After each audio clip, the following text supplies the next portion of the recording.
सिंह सफलता study point में एक बार आपका फिर से स्वागत करता हूं।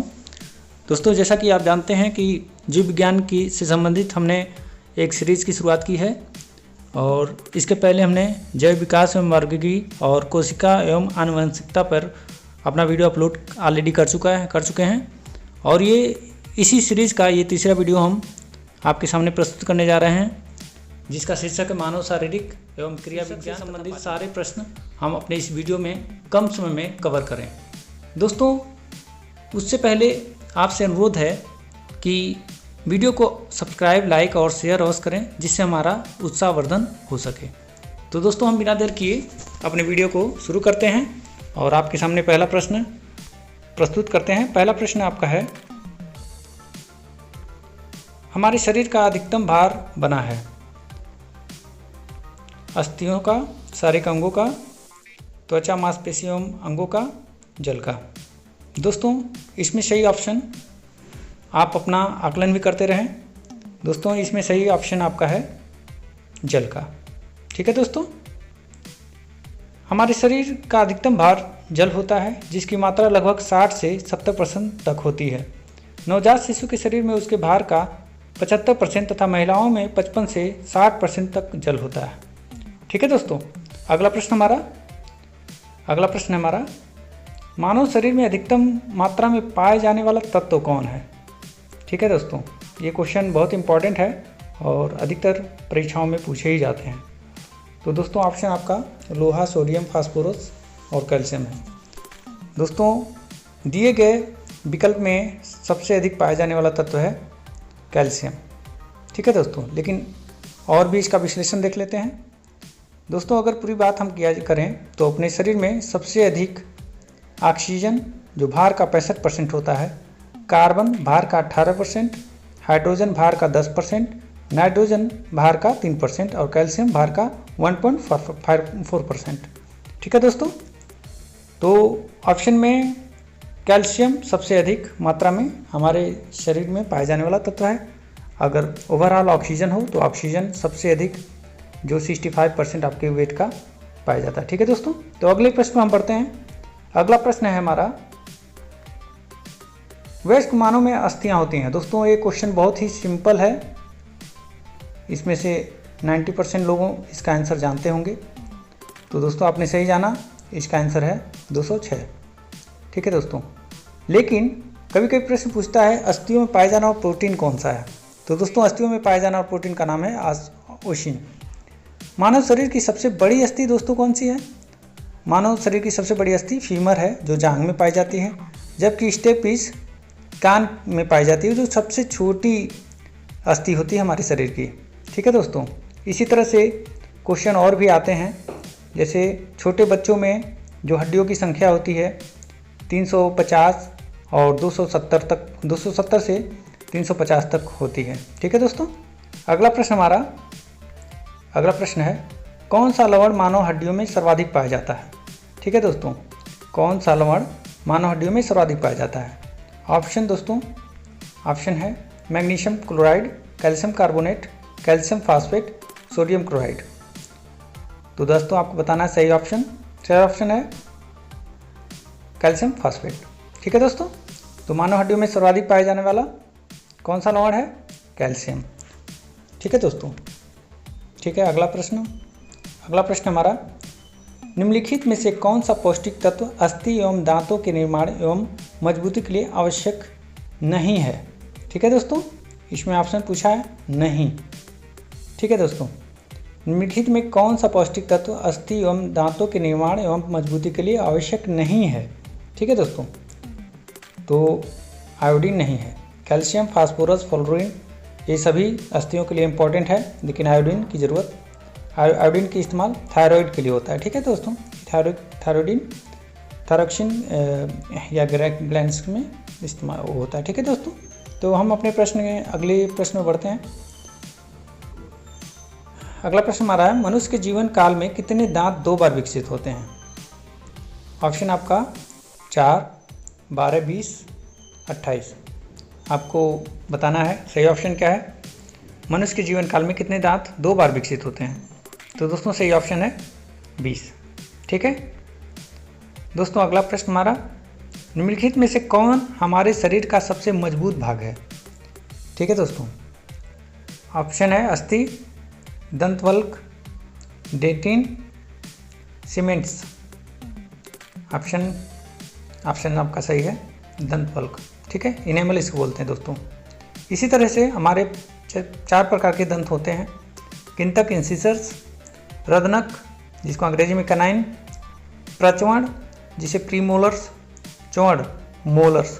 ये 4 प्रकार के दंत हमारे दांतों के प्रकार हैं। ठीक है दोस्तों, कभी कभी परीक्षा की दृष्टि से भी इम्पोर्टेंट हो जाता है। तो दोस्तों हम अगले प्रश्न बढ़ते हैं। अगला प्रश्न हमारा है, मानव शरीर में सबसे मजबूत मांसपेशी होती है? ठीक है दोस्तों, प्रश्न को एक बार और सुन लें। मानव शरीर में सबसे मजबूत मांसपेशी होती है जबड़े में, जांघ में, गर्दन में, हाथों में। आपके विकल्प, आपका सही ऑप्शन है दोस्तों जबड़े में। ठीक है दोस्तों, दंतवल्क जिसे इनेमल कहते हैं, जो कैल्शियम फास्फेट और कैल्शियम कार्बोनेट से निर्मित होता है। ठीक है, ये सबसे जबड़े में पाया जाता है, ये बहुत मजबूत होता है दोस्तों। तो कभी कभी पूछा जा सकता है कि कौन से मिनरल्स दंतवल्क या इनेमल में पाए जाते हैं। तो आपको ये मालूम होना चाहिए, आपकी जानकारी होनी चाहिए, कैल्शियम फास्फेट और कैल्शियम कार्बोनेट। ठीक है दोस्तों, हम बढ़ते हैं अपने अगले प्रश्न पे। अगला प्रश्न हमारा है, शल्य क्रिया में आर्थोप्लास्टी क्या है? ओपन हार्ट सर्जरी, गुर्दा प्रत्यारोपण, कूल्हे के जोड़ का प्रतिस्थापन, रुधिर आधान। तो दोस्तों इसमें से सही जवाब आपका है ऑप्शन तीसरा, कूल्हे के जोड़ का प्रतिस्थापन। ठीक है दोस्तों, अगला प्रश्न दोस्तों, इनसे मिलान करना है। 2 सूचियाँ आपके सामने हैं, पहला और दूसरा, इसमें सही मिलान आपका करना है। दोस्तों ब्रेस्ट बोन किससे जुड़ा है? आपका स्टर्नम। उसी तरह से collar bone clavicle, knee cap patella, shoulder blade scapula. ठीक है दोस्तों, ये बहुत इंपॉर्टेंट सूचियां हैं जिसे परीक्षा की दृष्टि से इंपॉर्टेंट समझना चाहिए और इसे मालूम भी होना चाहिए। ठीक है दोस्तों, अगले प्रश्न में बढ़ते हैं। अगला प्रश्न है, मानव शरीर में पाचन का अधिकांश भाग किस अंग में संपन्न होता है? आपके विकल्प है, पहला है पैंक्रियास, दूसरा बड़ी आंत, तीसरा ऑप्शन छोटी आंत, चौथा ऑप्शन अमाशय। तो दोस्तों इसमें सही ऑप्शन है छोटी आंत। मानव शरीर में पाचन का अधिकांश भाग छोटी आंत में संपन्न होता है। ठीक है दोस्तों, पाचन क्रिया वैसे मनुष्य के मुंह से प्रारंभ हो जाती है और बड़ी आंत तक चलता रहता है, लेकिन हमारा प्रश्न क्या है, अधिकांश भाग यानी पाचन का अधिकांश भाग किस अंग में संपन्न होता है? तो इसका ऑप्शन छोटी आंत होगा। ठीक है दोस्तों, अगला प्रश्न है, लार निम्न में से किसके पाचन में सहयोग करती है? ठीक है दोस्तों, ऑप्शन स्टार्च, प्रोटीन, रेशे, वसा। दोस्तों सही ऑप्शन है स्टार्च। ठीक है दोस्तों, लार किसके पाचन में सहयोग करती है? स्टार्च। ठीक है दोस्तों, अगला प्रश्न हमारा, दोस्तों इसका विश्लेषण है। लार में एक प्रश्न पूछा जाता है कि लार में कौन सा एंजाइम पाया जाता है? तो दोस्तों इसमें लाइसोजाइम, लार में कौन सा एंजाइम पाया जाता है? लाइसोजाइम। ये प्रश्न दोस्तों एक बार पूछ चुका है यूपीपीएससी पीसीएस में, तो आपको ये मालूम होना चाहिए लार में कौन सा एंजाइम होता है? लाइसोजाइम। ठीक है दोस्तों, अगले प्रश्न में हम बढ़ते हैं। अगला प्रश्न हमारा, एंजाइम एक है विटामिन, बैक्टीरियम, बायोत्प्रेरक, वायरस।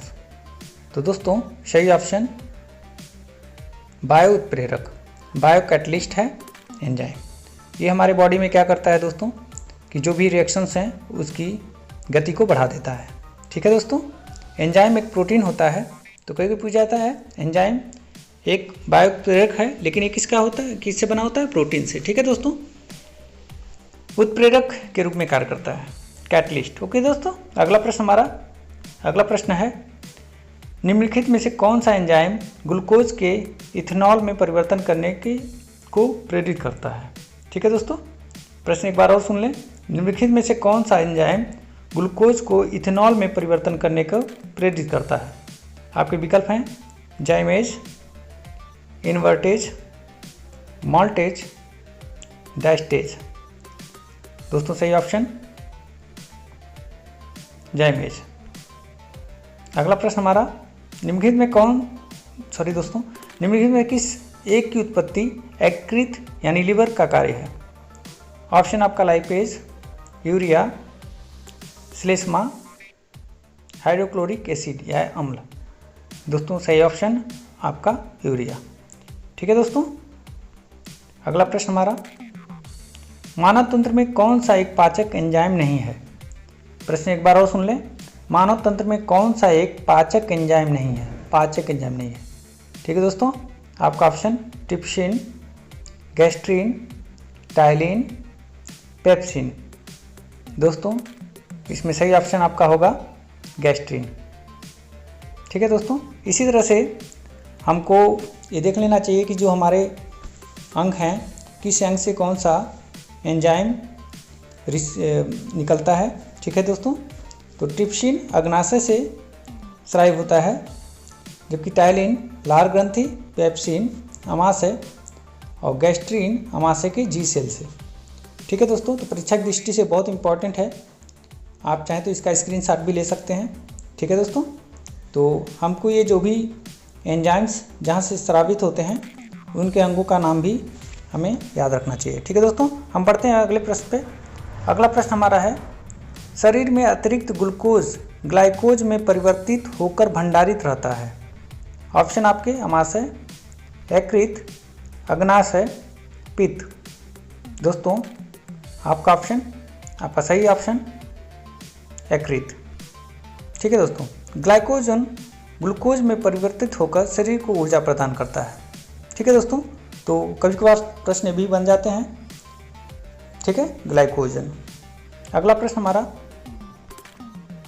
मानव शरीर के किन सबसे बड़ी ग्रंथि कौन सी है?